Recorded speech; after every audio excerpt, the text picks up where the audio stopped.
سورہ آل عمران آیت نمبر 176۔ آپ حضرات کے پاس پیج نمبر ہے 144۔ آپ حضرات کے پاس پارے کا پیج نمبر ہے 144، دوسری لائن کا اینڈ ہے، آیت نمبر 176۔ اعوذ باللہ من الشیطان الرجیم، بسم اللہ الرحمن الرحیم۔ ولا يحزنك الذين يسارعون في الكفر إنهم لن يضروا الله شيئا يريد الله ألا يجعل لهم حظا في الآخرة ولهم عذاب عظيم إن الذين اشتروا الكفر بالإيمان لن يضروا الله شيئا ولهم عذاب أليم ولا يحسبن الذين كفروا أنما نملي لهم خير لأنفسهم إنما نملي لهم ليزدادوا إثما ولهم عذاب مهين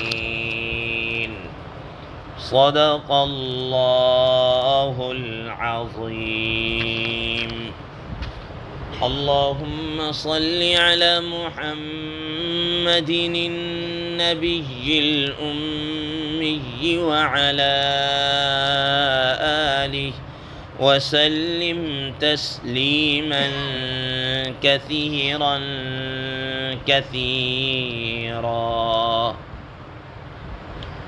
محترم سامعین کرام، ان آیات کا ترجمہ اللہ تبارک و تعالی ارشاد فرماتے ہیں، وَلَا يَحْزُنكَ الَّذِينَ يُسَارِعُونَ فِي الْكُفْرِ، اور آپ غم زدہ نہ ہوں ان لوگوں کے بارے میں، ان لوگوں کے متعلق جو کفر کے اندر جلدی کرتے ہیں، جو کفر کی طرف دوڑتے ہیں۔ إِنَّهُمْ لَن يَضُرُّوا اللَّهَ شَيْئًا، بے شک وہ ہرگز اللہ تبارک و تعالیٰ کو کچھ بھی نقصان نہیں پہنچا سکیں گے۔ یرید اللہ الا یجعل لهم حظا فی الآخرہ، اللہ تبارک و تعالیٰ یہ چاہتے ہیں کہ ان کے لیے آخرت میں کوئی بھی حصہ نہ ہو۔ وَلَهُمْ عَذَابٌ عَظِيمٌ، اور ان کے لیے بڑا عذاب ہے۔ إِنَّ الَّذِينَ اشْتَرَوُا الْكُفْرَ بِالْإِيمَانِ، یقیناً وہ لوگ، بے شک وہ لوگ جنہوں نے ایمان کے مقابلے میں کفر کو خریدا، لن يضروا اللہ شیئا، ہرگز وہ اللہ تعالیٰ کو کچھ بھی نقصان نہیں پہنچا سکتے۔ وَلَهُمْ عَذَابٌ أَلِيمٌ، اور ان کے لیے بڑا عذاب ہے، دردناک عذاب ہے۔ وَلَا يَحْسَبَنَّ الَّذِينَ كَفَرُوا، اور یہ کافر لوگ ہرگز یہ گمان نہ کریں، خیال نہ کریں، انما نملی لہم خیر لانفسہم، یہ کہ ہم نے جو ان کو مہلت دی وہ ان کے لیے بہتر ہے۔ انما نملی لہم لیزدادوا اثما، یہ تو ہم نے اس لیے ان کو مہلت دی ہے تاکہ وہ گناہوں کے اندر اور بڑھتے چلے جائیں۔ وَلَهُمْ عَذَابٌ مُّهِينٌ، اور ان کے لیے اہانت والا عذاب ہے۔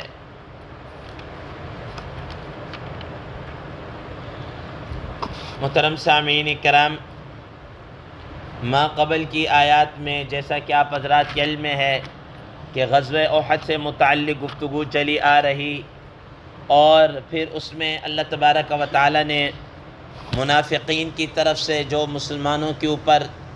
ایک طعنہ دیا گیا کہ لو اطاعونا ما قتلوا، کہ اگر وہ ہماری بات مان لیتے تو یوں وہ قتل نہ کیے جاتے، اور اس طریقے سے اللہ تبارک و تعالی نے جو لوگ مسلمانوں میں سے صحابہ کرام رضوان اللہ تعالیٰ علیہ مجمعین میں سے جو شہید کر دیے گئے، اللہ تعالیٰ نے ان کی شہادت کو بیان کیا، اس کے فضائل کو بیان کیا، ان کے ملنے والے انعامات کو بیان کیا، اور پھر حضرات صحابہ کرام رضوان اللہ تعالیٰ علیہ اجمعین کی تعریف کی کہ باوجود ہے کہ زخمی ہونے کے رسول اللہ صلی اللہ علیہ وسلم نے ایک دفعہ ان سے کہا کہ اب دشمن کا پھر تعاقب کرنا ہے، وہ بلا چوں چرا اس کے لیے تیار ہو گئے۔ تو اللہ تبارک و تعالیٰ نے ان کی یہ مدح بھی کی، تعریف و توصیف بھی کی۔ آج کی ان زیر 10 آیات کے متعلق پہلی آیت مبارکہ جو ہے ان کے متعلق فرماتے ہیں حضرات مفسرین کرام رحمہ اللہ فرماتے ہیں کہ آپ حضرات کے علم ہے کہ جس وقت رسول اللہ صلی اللہ علیہ وسلم نے غزوہ احد کے لیے نکلنے کا ارادہ کیا تو اس وقت منافقین بھی ساتھ تھے، لیکن جیسے ہی تھوڑا سا آگے گئے تو آگے چل کر منافقین پیچھے رہ گئے۔ انہوں نے مسلمانوں کی تعداد ویسے بھی کم تھی، ان سب کو ملا کر کوئی 1000 کے قریب تعداد بنتی تھی، اور اس کے مد مقابل دشمن 3 گنا زیادہ تھا۔ ٹھیک ہے، تو اب آگے چل کر منافقین ان کی جو 300 تعداد تھی وہ بھی کیا ہے بیچ میں نکل گئی۔ رسول اللہ صلی اللہ تعالیٰ علیہ وسلم کو اس بات کا کافی رنج تھا، غم زدہ تھے کہ یہ لوگ کیوں اس طریقے سے پیچھے ہٹ کے ہیں، یہ لوگ کیوں ایمان کو چھوڑ کر کفر کی طرف کیوں چلے گئے۔ تو اللہ تبارک تو نبی صلی اللہ علیہ وسلم کس بات کا غم تھا، تو اللہ تبارک و تعالیٰ نے آپ صلی اللہ علیہ وسلم کی تسلی کے لیے یہ آیات نازل فرمایا وَلَا يَحْزُنْكَ الَّذِينَ يُسَارِعُونَ فِي الْكُفْرِ کہ پیغمبر صلی اللہ تعالیٰ علیہ وسلم یہ لوگ جو کفر کی طرف بھاگ رہے ہیں، دوڑ رہے ہیں، کفر کے اندر پڑھنے کو جا رہے ہیں، آپ اس سے غم زدہ نہ ہوں۔ یہ اگر کفر کی طرف جا رہے ہیں تو جانے دیجئے، آپ اس میں نہ، آپ کا کام تھا جو پہنچانا، بتلا دینا، وہ سارا کام ختم ہو گیا۔ دیکھیں قرآن مجید میں اللہ تبارک و تعالیٰ نے نبی صلی اللہ علیہ وسلم کے متعلق کیا فرمایا، جی جہاں پر بھی بات پہنچانے کی بات آئی فرمایا کہ یا ایھا الرسول بلغ ما انزل الیک من ربک، اے پیغمبر صلی اللہ علیہ وسلم جو کچھ بھی آپ کے اوپر آئے نا اس کو بس آپ نے پہنچا دینا ہے، ٹھیک ہے، اور آپ کا کام کیا ہے، انما انت مذکر لست علیہم بمسیطر، آپ کا کام نصیحت کر دینا ہے، بتلا دینا ہے، آپ ان کے اوپر دروغہ مسلط نہیں ہے، آپ ان کے اوپر مسلط کردہ کوئی نگران نہیں ہے، نگہبان نہیں ہے کہ یہ اس طریقے کہ لازمی طور پر یہ کریں، یہ آپ کا کام نہیں، ان علیک الا البلاغ، آپ کے ذمہ کیا ہے، پہنچا دینا ہے۔ تو پیغمبر صلی اللہ تعالیٰ علیہ وسلم کا جو فریضہ تھا وہ ادا کر دیا۔ اب اس کے باوجود کوئی کفر کی طرف جا رہا ہے یا اسلام کا لبادہ اوڑھ کر پھر کفر والی حرکتیں کر رہا ہے، تو اے پیغمبر صلی اللہ تعالیٰ علیہ وسلم آپ اس سے غم زدہ نہ ہوں، کیونکہ اللہ تبارک و تعالیٰ کو یہ لوگ انہم لن یضروا اللہ شیئا، یہ اللہ تبارک و تعالیٰ کو ذرا برابر بھی کوئی نقصان نہیں پہنچا سکتے۔ محترم سامعین کرام، حضرات مفسرین کرام رحمہ اللہ اس کا یہ معنی کرتے ہیں کہ اللہ کو نقصان پہنچانے کا معنی کیا ہے۔ ظاہر اللہ تبارک و تعالیٰ تک تو کوئی پہنچ ہی نہیں سکتا، چاہے جائے کہ نقصان پہنچائے، نقصان پہنچانا تو بڑی دور کی بات ہے، انسان کوئی اس کا تصور تک بھی نہیں ہے کہ کوئی اللہ تعالیٰ کو کوئی نقصان بھی پہنچا سکتا ہے۔ تو حضرات مفسرین کرام رحمہ اللہ اس کے 2 معنی بیان فرماتے ہیں کہ یہ اللہ کو نقصان پہنچانے کا مطلب یہ ہے کہ نمبر 1 کہ یہ اللہ کے دین کو نقصان نہیں پہنچا سکتے، یہ اللہ تعالیٰ کے دین کو نقصان نہیں پہنچا سکتے، جیسا کہ قرآن مجید میں اللہ تبارک و تعالیٰ نے فرمایا ان ینصرکم،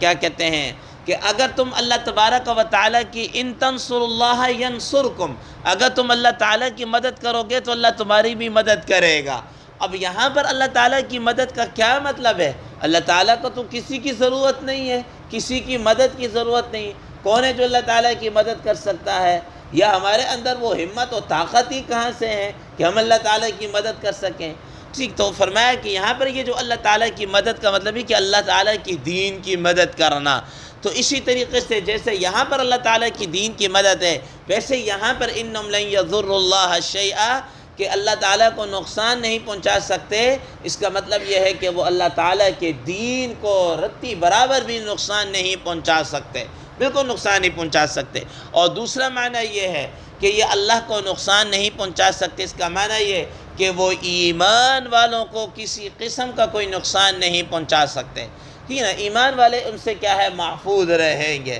اور چنانچہ ایسا ہی ہے۔ اب آپ دیکھ لیجئے مثال کے طور پر کہ کافروں نے کس حد تک سازشیں کی ہیں، کس حد تک سازشیں کی ہیں، ٹھیک ہے نا۔ اللہ تبارک و تعالیٰ فرماتے ہیں کہ وہ یہ چاہتے ہیں کہ اسلام کے اس نور کو کیا کر دیں، اپنے منہ سے بجھا دیں، اس کے نور کو، یطفئوا نور اللہ بافواہہم، کہ وہ اپنے ان منہوں سے اس چراغ کو کیا کر دیں، بجھا دیں، لیکن اللہ تبارک و تعالیٰ واللہ متم نورہ، کہ اللہ تبارک و تعالیٰ اپنے اس نور کو کیا ہے پورا کر کے رہیں گے۔ اللہ تعالیٰ کے مقابلے میں کون آ سکتا ہے؟ یہی وجہ ہے کہ شروع دن سے لے کر آج تک، اور آج سے لے کر تا قیامت تک، یہ کفر اور اسلام کی یہ جو کشمکش ہے یہ چلتی رہے گی، یہ چلتی رہے گی، ٹھیک ہے نا۔ مسلمان اگر کہیں مغلوب ہوں گے تو وہ اپنے کرتوت کی وجہ سے مغلوب ہوں گے، اسلام کے اندر کمزوری کی وجہ سے مغلوب ہوں گے، ورنہ بے حیثیت اسلام اللہ کے پیارے نبی صلی اللہ تعالیٰ علیہ وسلم نے ارشاد فرما دیا ہے کہ الاسلام یعلو ولا یعلی علیہ، اسلام بلند ہونے کے لیے آیا، مغلوب ہونے کے لیے نہیں آیا۔ هو الذی ارسل رسولہ بالہدی ودین الحق لیظہرہ علی الدین کلہ، یہ اس لیے بھیجا تاکہ سارے ادیان کے اوپر یہ کیا ہے غالب آ کر رہے۔ تو یاد رکھیے گا، اگر کسی وقت ہم یہ کہتے ہیں نا کہ یہ اسلام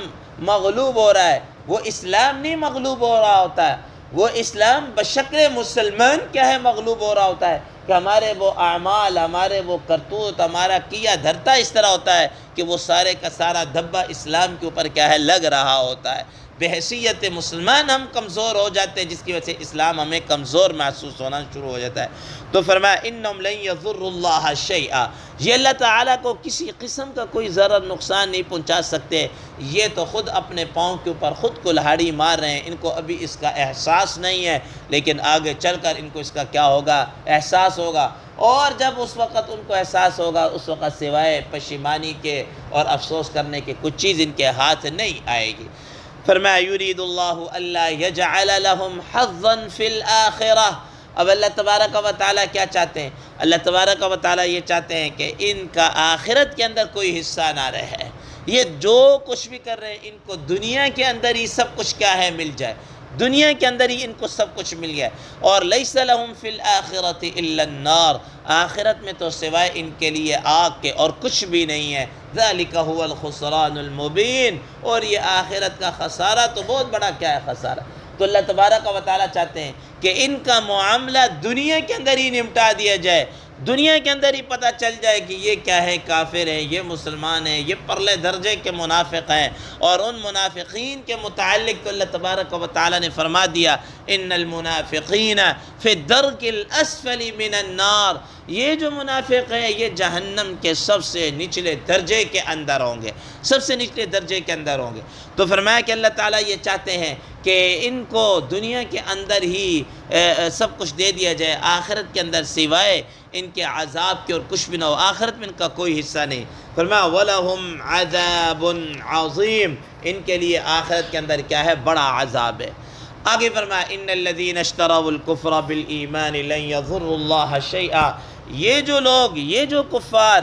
ایمان کے مقابلے میں کفر کو ترجیح دے رہے ہیں، ایمان کے مقابلے میں کفر کو، یہ بھی اللہ تعالیٰ کو کوئی نقصان نہیں پہنچا رہے۔ اللہ تبارک و تعالیٰ نے ہر ایک چیز بڑے واضح کر کے کیا کر دی، بیان کر دی، بڑے واضح کر کے کیا کھلا کر بیان کر دی ہے، ایمان کو بھی واضح کر دیا ہے، کفر کو بھی کیا کر دیا، واضح کر دیا ہے۔ وَهَدَيْنَاهُ النَّجْدَيْنِ، ہم نے دونوں راستے انسان کے سامنے کیا کر دیے، کھول کے رکھ دیے، شر کا بھی راستہ، خیر کا بھی راستہ، ہدایت کا بھی راستہ، ضلالت کا بھی راستہ، ٹھیک ہے نا، یہ سارے راستے اللہ تبارک و تعالیٰ نے واضح کر کے رکھ دی۔ اب اس کے پھر صرف اسی پر بس نہیں کی، بلکہ اللہ تبارک و تعالیٰ نے انسان کو فہم و فراست بھی دے کہ وہ اپنے اس